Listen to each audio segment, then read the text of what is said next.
Assalamualaikum warahmatullahi wabarakatuh.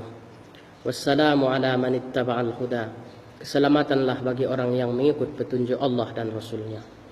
Saudara-saudaraku sekalian, kemarin kita telah membahas harta kekayaan menurut pandangan Islam.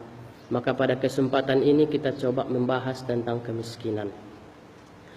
Kaya dan miskin sudah merupakan takdir Allah Subhanahu wa ta'ala. Tanpa ada orang miskin, tidak ada orang kaya. Begitu sebaliknya.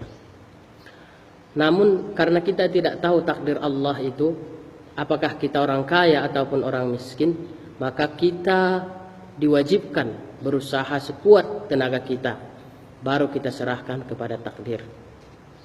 Saudara-saudaraku sekalian, di antara pendusta agama adalah la yahuddu ala ta'amil miskin. Tidak peduli terhadap makanan orang miskin. Bayangkan kaum muslimin, tidak peduli terhadap makanan orang miskin saja sudah disebut Allah kita pendusta agama. Lalu ada apa sih di balik kemiskinan itu?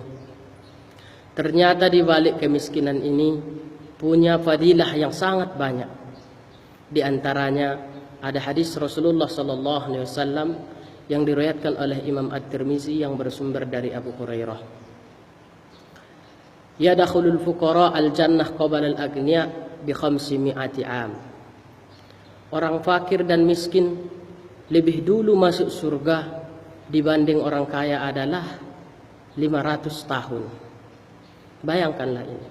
500 tahun lebih dulu orang miskin masuk surga dibanding orang kaya.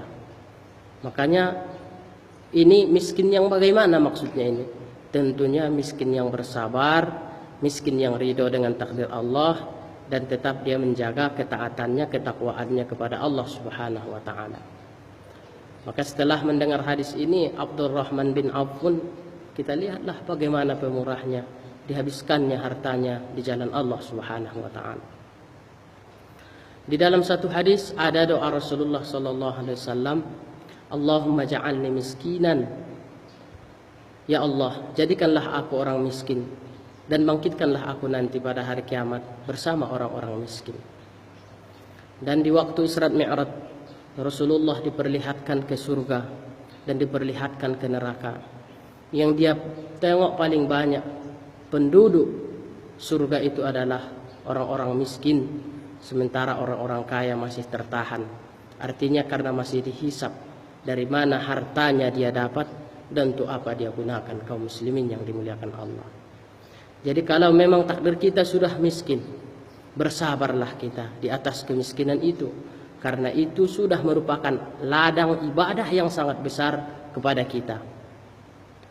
Makanya Rasulullah sewaktu ditawarkan Jibril, wahai Rasulullah, maukah kamu bukit Uhud ini dijadikan emas?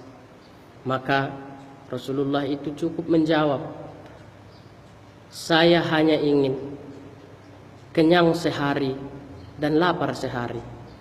Makanya doa Rasulullah pun, Allahumma ja'al rizqa al Muhammad. Ya Allah, jadikanlah rizki keluarga Muhammad kutan. Artinya kutan dalam pada hari itu berkecukupan, tidak berlebihan. Maka begitulah doa-doa Rasulullah sallallahu alaihi wasallam. Begitulah kehidupan Rasulullah sallallahu alaihi wasallam. Saudara-saudaraku sekalian, makanya bila kita lihat kehidupan Nabi itu sangatlah sederhana. Walaupun dari satu segi dia kaya, namun kekayaannya itu membuatnya sederhana, tidak membuatnya berlebih-lebihan.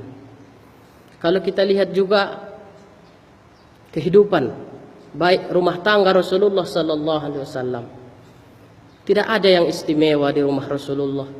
Bahkan Rasulullah bangun tidur pun nampak bekas-bekas tempat tidurnya di tubuhnya yang indah itu.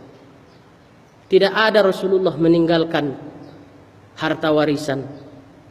Tidak ada harta yang mahal ditinggalkan Rasulullah sallallahu alaihi wasallam untuk keluarganya. Begitulah kehidupan Rasulullah sallallahu alaihi wasallam. Bahkan riwayat Aisyah itu kaum muslimin, tidak pernah Rasulullah sallallahu alaihi wasallam kenyang min khubus sa'ir, dari roti gandum 2 hari berturut-turut. Rasulullah tidak pernah kenyang memakan roti yang terbuat dari gandum 2 hari berturut-turut. Bahkan di dalam riwayat Aisyah yang lain kita jumpai Rasulullah tidak pernah memakan roti yang terbuat dari tepung yang lembut sampai dia meninggal dunia. Bayangkanlah kaum muslimin dengan kehidupan kita. Makanan yang lezat-lezat sekarang semuanya sudah kita nikmati. Rasulullah tidak pernah makan roti yang terbuat dari tepung yang lembut. Bayangkanlah, padahal dia orang yang paling mulia di seluruh alam ini, kaum muslimin yang dimuliakan Allah Subhanahu wa taala. Begitulah kesederhanaan Rasulullah. Bahkan di dalam riwayat lain kita lihat Rasulullah itu sering puasa gara-gara tidak ada makanan di rumahnya. Pergi dia ke rumah istrinya yang satu, apakah ada makanan di sini? Tidak ada. Pergi dia ke rumah Aisyah bertanya, apakah ada makanan di sini? Tidak ada. Kalau begitu saya puasa sunnah lah. Begitulah kehidupan Rasulullah. Belum lagi kita lihat di saat perang Khandaq, Rasulullah itu diikatkannya batu di perutnya karena tidak tahan lagi menahankan lapar ini. Diikatkan batu di perutnya sambil menggali tanah. Bayangkanlah kaum muslimin. Bahkan riwayat Abu Hurairah itu, ahli suffah di kota Madinah itu, waktu sholat sering terjatuh karena laparnya. Bahkan Abu Hurairah sendiri, sahabat Rasulullah sendiri yang paling banyak meriwayatkan hadis, pernah terjatuh di antara mimbar Rasulullah sallallahu alaihi wasallam dan orang-orang menginjak lehernya. Dikira Abu Hurairah itu gila. Dikira Abu Hurairah itu sudah gila, pingsan.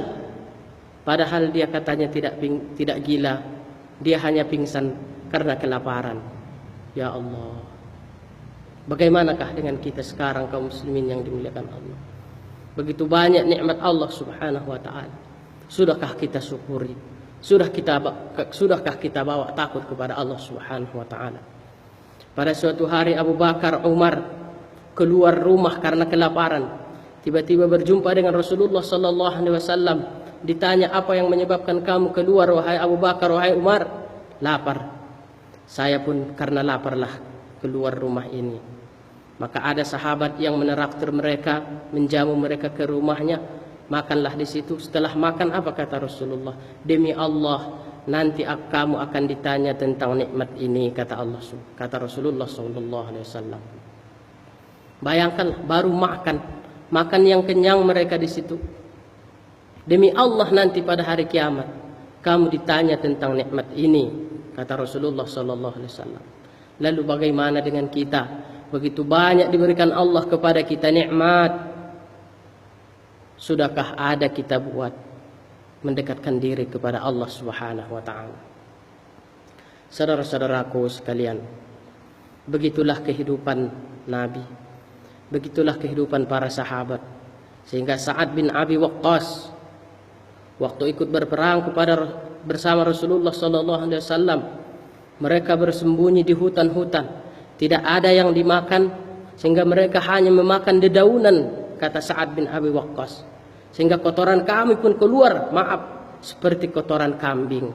Bayangkanlah, karena tidak ada makanan yang dimakan, melainkan hanya daun-daun kayu dan akar-akar kayu yang bisa dimakan. Kaum muslimin yang dimuliakan Allah, kita belum pernah lapar. Kita belum pernah pingsan gara-gara kelaparan.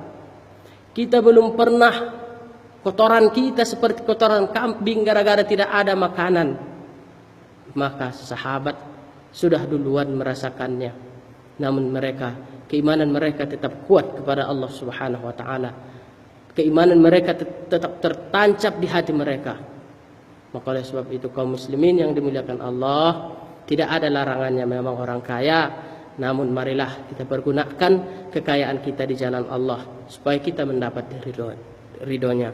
Sebaliknya, bagi kita yang sudah miskin, bersabarlah di atas kemiskinan itu. Ridholah dengan takdir Allah Subhanahu wa taala, karena itu merupakan ibadah yang sangat besar bagi kita nanti di hari kiamat. Ini saja video pendek ini, mudah-mudahan bermanfaat. Assalamualaikum warahmatullahi wabarakatuh.